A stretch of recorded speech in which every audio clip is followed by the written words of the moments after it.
O ano é 1920. O café brasileiro estava em seu auge. O Brasil sozinho era responsável por cerca de 80% de toda a produção mundial de café. Na década de 1920, o café representava aproximadamente 60% das exportações brasileiras. E em seu pico, em 1928, representou impressionantes 71% da produção global. Entre 7% e 10% do PIB nacional vinha diretamente do café, além de cerca de 1/3 de todo o PIB agrícola. Ele era, sem dúvida, o motor da economia brasileira. A riqueza gerada pelo grão financiou a expansão de ferrovias, as indústrias e a importação de máquinas. Mas hoje o cenário se inverteu. O café, que era o pilar da economia nacional, tornou-se um peso no bolso do brasileiro, com o preço do café atingindo patamares proibitivos e transformando um item básico em um artigo de luxo. Embora o Brasil ainda detenha cerca de 1/3 da produção mundial, a relevância do grão nas exportações caiu para aproximadamente 5%, e sua participação no PIB recuou para a casa de 1%. Essa mudança estrutural, somada a quebras de safras e crises climáticas, disparou o valor da saca para além dos R$ 2.500, fazendo com que o café, que em 1920 financiava o progresso do país, hoje simboliza a inflação que afasta o consumidor da prateleira e compromete o hábito tradicional das manhãs brasileiras. Mas como o Brasil saiu do maior produtor mundial de café, chegando ao ponto de queimar o café para que ele ficasse mais caro, para hoje, que o povo brasileiro luta para comprar o seu cafezinho cada vez com mais impurezas e menor qualidade. A trajetória do café em solo brasileiro inicia-se em um contexto de intriga diplomática e expansão colonial. Embora a planta tenha suas raízes na Etiópia e tenha sido disseminada pelo mundo árabe e potências europeias, como a Holanda, sua chegada ao Brasil deve-se à missão do sargento-mor Francisco de Melo Palheta, em 1727. Enviado à Guiana Francesa para resolver litígios territoriais, Palheta obteve sementes e mudas e as plantou no Pará. Durante as primeiras décadas, o café permaneceu como uma cultura periférica, cultivada de forma tímida no litoral rumo ao sul. Foi somente por volta de 1760 que as plantações alcançaram o Rio de Janeiro, mas a escala comercial ainda era incipiente, dada a prioridade da coroa ao açúcar e aos produtos extrativistas. A transformação do café em motor econômico exigiu uma mudança na demanda global. A Revolução Industrial e o crescimento das cidades criaram um mercado consumidor ávido por um estimulante que permitisse longas jornadas de trabalho. O ano de 1808 marcou um divisor de águas. Com a chegada da família real portuguesa e a abertura dos portos, os entraves coloniais foram removidos. O café encontrou no Sudeste, especialmente na Baixada Fluminense e no Vale do Rio Paraíba, um solo fértil e clima propício, iniciando a escalada brasileira rumo à liderança global. A expansão cafeeira no início do século XIX consolidou-se através do sistema de plantation, cujos pilares eram o latifúndio, a monocultura para exportação e a mão de obra escravizada. No Vale da Paraíba, região entre as províncias do Rio de Janeiro e São Paulo, o café encontrou seu apogeu entre 1830 e 1870. As fazendas eram centros de poder econômico e político, operando sob exploração exaustiva da terra e do homem. No ano da independência, o Brasil respondia por cerca de 20% da produção mundial de café. Em 1830, já alcançava aproximadamente 30%, e em 1845 consolidou sua hegemonia internacional, produzindo cerca de 45% do café global. A gestão dessas fazendas envolvia administração rigorosa da paisagem e do trabalho para conter a resistência escrava. Os proprietários, a aristocracia, conhecidos como barões do café, utilizavam a riqueza do grão para financiar o crescimento do urbano do Rio de Janeiro e sustentar o segundo reinado. Contudo, essa pujança estava ancorada na brutalidade. Mais de 80% da força de trabalho no Vale do Café era composta por pessoas escravizadas, em condições de vida sacrificadas em prol da produtividade. Diferente do Oeste Paulista, com relevo que facilitava a mecanização futura, o Vale da Paraíba tinha plantios em encostas íngremes, exigindo mobilização constante de escravizados para derrubar matas, capinar e colher. Essa técnica rudimentar levou ao rápido esgotamento do solo e, somada à dependência do trabalho cativo, determinaria o declínio da região na segunda metade do século XX. O café tornou-se a base da economia do Império, garantindo as divisas necessárias para a sustentação do Estado brasileiro. No ano de 1860, o Brasil atingiu um marco extraordinário. Era responsável por mais de 60% do café consumido em todo o planeta. Essa posição de monopólio quase absoluto permitiu que o café representasse mais de 40% das receitas totais do Império, financiando obras de infraestrutura, bancos e urbanização da capital. A importância do grão para o produto interno bruto da época é inegável, atuando como principal catalisador do desenvolvimento socioeconômico. Os lucros gerados pela exportação não apenas mantinham a balança comercial favorável, mas também permitiam o governo imperial financiar conflitos como a Guerra do Paraguai e modernizar o país através de ferrovias e portos. A produtividade variava drasticamente conforme o avanço da fronteira agrícola. Dados de 1886 e 87 indicam que, enquanto a zona antiga, o Vale da Paraíba, produzia cerca de 24 arrobas por 1.000 pés de café, devido ao cansaço das terras, as novas fronteiras do Oeste Novo e da zona de expansão atingiam marcas de 70 a 90 arrobas por 1.000 pés. Em termos de volume, a província de São Paulo entre 1886 e 1887 já apresentava uma produção estimada de 12.072.850 arrobas, das quais mais de 10 milhões eram escoadas pelo Porto de Santos. No final do século XIX, o café era uma das principais commodities mundiais em valor gerado, superado apenas pelo trigo e pelo petróleo.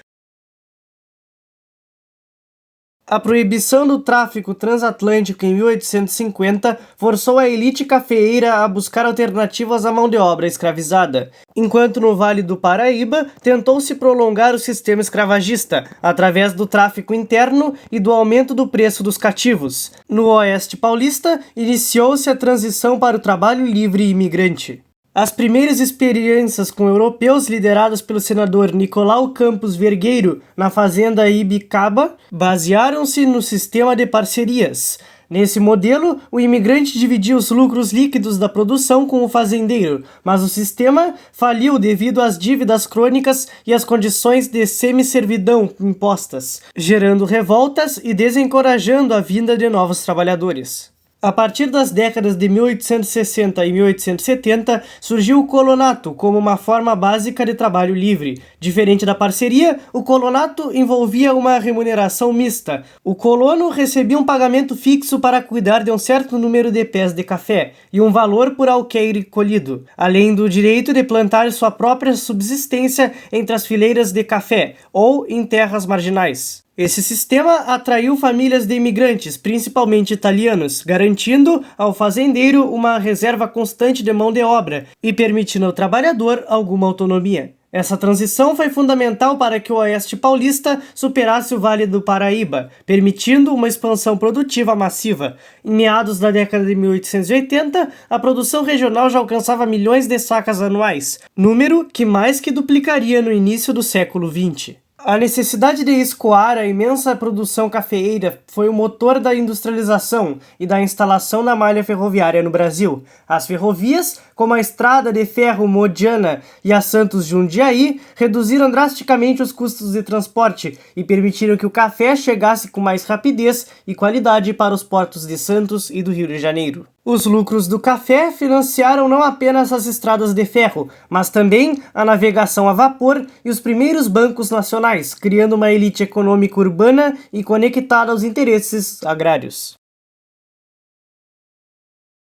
A abolição da escravidão em 1888, através da Lei Áurea, representou a remoção do último pilar que sustentava a monarquia brasileira. Durante décadas, o segundo reinado sobreviveu através de uma perfeita interpretação das necessidades da ordem escravagista nacional. Contudo, a pressão dos movimentos abolicionistas, as fugas em massa das lavouras e a transição tecnológica no Oeste Paulista tornaram a escravidão um obstáculo ao desenvolvimento econômico. A elite cafeeira do Vale da Paraíba, que ainda dependia fortemente do braço escravo e não havia se modernizado, sentiu-se traída pela coroa, que realizou a abolição sem oferecer indenizações pelos, entre aspas, bens perdidos. Esses fazendeiros, outrora os maiores defensores do trono, tornaram-se os republicanos de última hora, unindo-se aos militares e aos cafeicultores de vanguarda de São Paulo na conspiração que levaria à proclamação da República em 15 de novembro de 1889. A abolição não encerrou o ciclo do café, mas alterou sua geografia e dinâmica social. O Vale do Paraíba entrou em um declínio irreversível devido ao esgotamento do solo e à falta da mão de obra adaptada ao novo regime. No Oeste Paulista, a abolição acelerou o fluxo migratório europeu, subsidiado pelo Estado, transformando os ex-escravizados em um exército industrial de reserva, frequentemente marginalizado nas periferias das cidades. A República nasceu, portanto, sob a proteção dos cafeicultores paulistas, que agora detinham o poder político necessário para implementar políticas de valorização do café e subsídio à imigração. O café deixava de ser a base do império para tornar-se o condutor da República Velha, consolidando o Brasil como o maior produtor mundial de café por mais de um século. A proclamação da República em 1889 foi em grande medida, como eu já havia dito, um movimento articulado pelas elites agrárias, particularmente os cafeicultores paulistas. O regime que se consolidou ficou conhecido como a política do café com leite, uma aliança entre as oligarquias de São Paulo e Minas Gerais, que garantiam a estabilidade do poder central e a manutenção de políticas favoráveis à cafeicultura. Durante este período, o café representava mais de 70% das exportações brasileiras, sendo o principal motor da acumulação de capital. A riqueza gerada pelo ouro negro não ficava restrita às fazendas, ela financiava a construção de uma vasta rede ferroviária, como a Estrada de Ferro Santos-Jundiaí e a Companhia Modiana, essenciais para conectar o Oeste Novo Paulista ao Porto de Santos. A infraestrutura ferroviária era acompanhada pela expansão dos serviços públicos, energia elétrica e o surgimento de núcleos urbanos dinâmicos como Ribeirão Preto, Campinas e a própria capital paulista, que já começava a sua transformação de capital dos fazendeiros para capital da indústria. A imigração europeia, incentivada e frequentemente subvencionada pelo Estado a pedido dos produtores, trouxe milhões de trabalhadores, predominantemente italianos, que não apenas supriram a demanda por mão de obra nas lavouras, mas também formaram o embrião de um mercado consumidor interno e de uma classe operária urbana. A vulnerabilidade do modelo agroexportador residia na tendência crônica à superprodução. Em 1906, diante de uma safra recorde que ameaçava derrubar os preços internacionais, os estados de São Paulo, Minas Gerais e Rio de Janeiro firmaram o Convênio de Taubaté. Este acordo permitiu que o Estado intervisse diretamente no mercado, contraindo empréstimos extensos para comprar excedentes de produção e estocá-los, mantendo os preços artificialmente elevados. Embora tenha garantido lucros imediatos, essa política de intervenção gerou um desequilíbrio estrutural a longo prazo. Ao proteger os produtores dos riscos do mercado, o governo incentivou a continuidade da expansão dos cafezais, criando uma dependência perigosa de capitais estrangeiros para financiar os estoques crescentes. A quebra da Bolsa de Nova York em 1929 devastou o Brasil, que dependia do café para cerca de 70% de suas exportações. Com a queda drástica da demanda norte-americana, o preço da saca despencou 90% em um curto período, passando de R$200 mil para apenas 10% deste valor. Sem crédito externo e com estoques abarrotados, o governo de Getúlio Vargas adotou a Grande Pira, mais conhecida como a queima do café, entre 1931 e 1944. Foram compradas e incineradas 78,2 milhões de sacas de café para reduzir a oferta e tentar sustentar os preços. O volume destruído equivaleria a 4 anos do consumo brasileiro atual. No auge do desespero, o grão foi jogado ao mar ou tentado como combustível a locomotivas a vapor.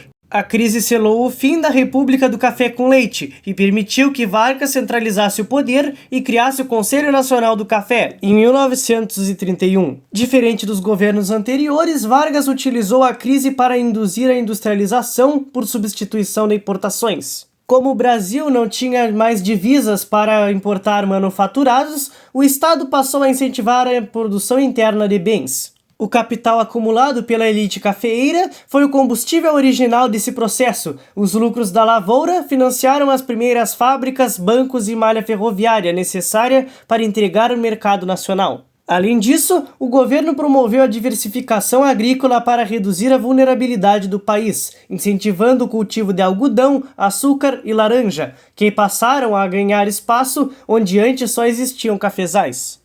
A partir desse momento, o café foi gradualmente perdendo espaço na economia brasileira. Nos governos que sucederam Getúlio Vargas, sua centralidade econômica diminuiu progressivamente, enquanto o país passava por um processo de diversificação produtiva. A economia brasileira expandiu-se tanto na manufatura e industrialização, quanto em novas culturas agrícolas, processo que ao longo das décadas levou à estrutura econômica mais diversificada que observamos hoje. Ao comparar o auge do café na Primeira República com a sua posição no século XXI, observa-se uma mudança profunda na importância relativa do grão, no PIB e para a pauta das exportações. No entanto, em termos absolutos, o Brasil nunca produziu tanto nem agregou tanto valor ao café como na atualidade. Hoje, o café não possui mais o monopólio da economia brasileira, representando apenas entre 2,5% e 3% na pauta das exportações. No entanto, em termos absolutos, o Brasil continua sendo o maior produtor e exportador mundial, atingindo receitas recordes de 14,7 bilhões de dólares na safra de 2024-2025. A cafeicultura moderna é altamente tecnológica e diversificada, focando em cafés de alta qualidade e produtividade para atender mercados globais exigentes. Este vídeo não foi para glorificar os tempos do auge do café, pois economicamente nenhum país pode ter toda a sua economia em volta de um produto, e isso muitas vezes acaba em desastre, como no caso venezuelano e na própria crise de 29. Mas meu objetivo é demonstrar como o Brasil foi construído pelo café. Sem o café, não teríamos as indústrias, não teríamos as ferrovias e com certeza estaríamos em um lugar muito pior. A estratégia foi que o Brasil utilizou o dinheiro do café para diversificar a sua economia, ao contrário de outros casos como o da Venezuela. É claro que foi uma diversificação tardia, inclusive foi necessária uma crise em escala global para que o Brasil começasse a diversificar. Mas o mais importante é que aprendemos com os nossos erros e melhoramos.